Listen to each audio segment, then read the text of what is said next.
The Fat Controller's Railway has a new look. From end to end, they're clearing old ballast from the track and packing the sleepers with fresh stones. The gangers are pleased. Weeds don't grow in it, they say. And even James has stopped grumbling about dirty sidings. Douglas and Donald disappeared regularly behind the big station, along a line on which none of the others had ever gone. They returned with loaded ballast trains and were most mysterious about it. "There the wee engines bring the ballast doon for the hills," was all they would say. Soon the engines could talk of nothing else. James and Henry thought the very wee engines must be some kind of magic. "I don't believe it," said Gordon. "Donald and Douglas have pulled our wheels before." But Duck wanted to see for himself, so he asked permission to take some trucks.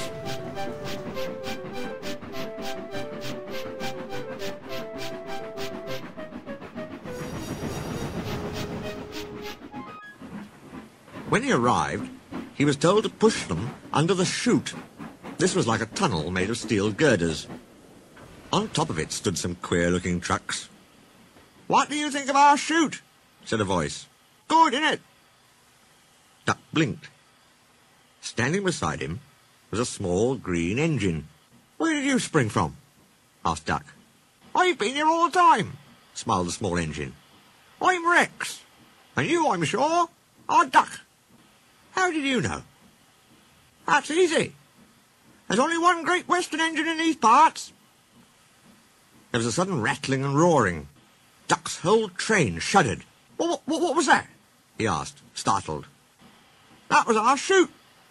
The bottoms of these wagons slide out, and the stones fall through the chute into your trucks. We may be small, but we're quite efficient." Duck puffed away, much impressed. Next time there were 3 small engines. Rex introduced Duck to Bert and Mike. "As you can see," he went on, "the small controllers giving us different coats." "Silly nonsense," grumbled Mike.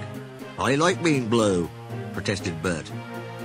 "It's all right for you," fumed Mike, "but not for me. Passengers'll say I look like a pillar box." "Shocking," said Rex, and winked at Duck.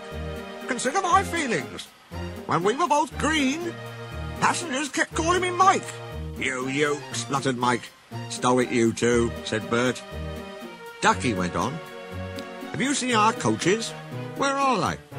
asked Duck. "Over there," said Bert. "But they're not like ours," he finished lamely. Rex smiled. "I agree. They are like trucks. But they behave surprisingly well." "Says you," put in Mike rudely. "They're all right," said Bert, "if you treat 'em right. Besides, passengers like 'em. They won't use cupboards on a fine day. It's this scenery, you know, trees, mountains and such. Can't understand it myself. But then passengers are queer." "You're right there," said Mike. "Give me goods trains every time." "Do you, like trucks?" Duck was surprised. "Not all of 'em," smiled Mike. "But our big ballast hoppers are different. They run on bogies as sweetly as any coach.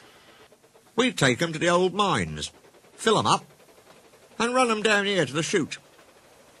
The men pull some levers and the whole lot's unloaded before you can say small controller. No trouble at all." "How about hot axle boxes?" put in Rex. "We soon cured that nonsense." "You mean the small controller did?" "Same thing," grinned Mike. Duck chuckled delightedly. Rex and Mike loved teasing each other. "I can't understand," said Duck, "why I've never heard about you before." The small engines all answered at once. "We've only just come from our railway in England, which closed. Your Fat Controller asked us to come and fetch ballast for him, and he said he'd bring us plenty of passengers too." "Haven't you had passengers before?" asked Duck. "Only in England. It's our first season here." "Oh," promised Duck, "then I'll bring you lots. Goodbye, goodbye." And he puffed excitedly away to see about it.